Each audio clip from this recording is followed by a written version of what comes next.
It's been a longer off-season than expected, but the World Endurance Championship is about to get underway with the 6 hours of Imola. Let's have a little bit of a chat about what's going to be going on in the season opener, and we'll start off with the schedule. And I will be giving you this in terms of local time, I believe, first off. So, what we're going to see is at 10:15 AM on Friday, April 17th, you have FP1, and 3:15 you have FP2.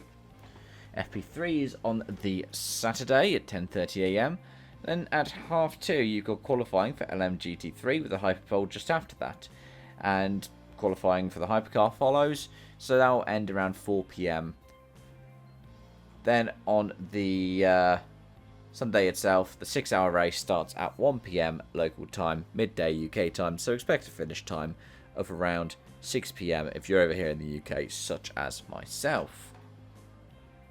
And as for WEC in 2026, there are a few changes to shake up the order. Namely, we have a new team in Genesis. They're going to have 2 cars, the 17 and the 19, with the 17 being driven by Pipo Derani, Mathieu Jobert and Andre Lotterer, and the 19, Paul Chatin, Mathieu Jaminet and Danny Juncadella. There are other changes up and down the order, but perhaps the most striking omission is that of the Porsche 963s.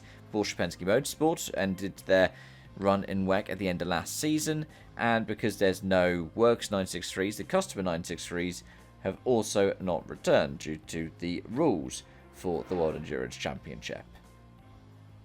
This could potentially be the final season for Alpine as well, so whilst we do have 2 cars with the same kind of chassis in terms of the Oreca for Alpine and Genesis, could end up with 1 as early as next year.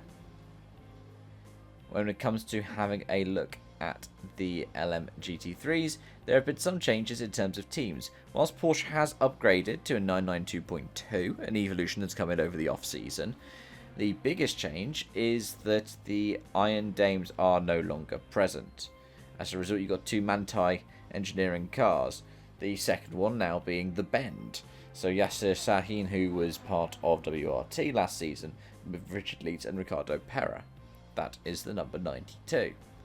That means we do have some movings around when it comes to something like WRT as well. With no 46 this season, you've instead got the 32 for Farfus Galal and Lung, and the 69 for Harper, Anthony McIntosh and Parker Thompson.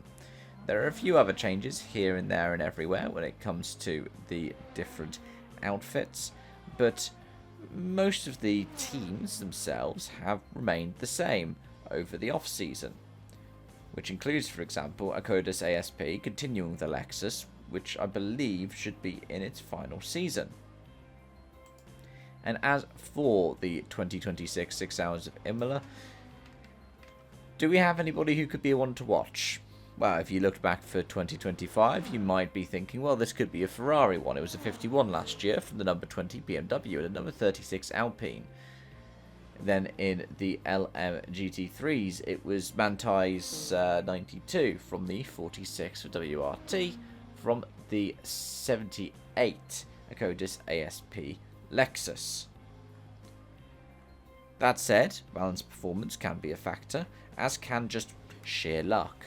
The Ferraris have been good here, but when you have a look at the fact that the BMWs have done well, and the BMWs have had enough season upgrades to their car, there are a couple of changes that have happened. I believe Toyota's had a bit of an overhaul as well with their GR010. So you could expect to see some changes in terms of performance in the off-season. I mean, if you look at quali last year, it was quite comfortably a Ferrari 1-2, but race trim is where it changed up.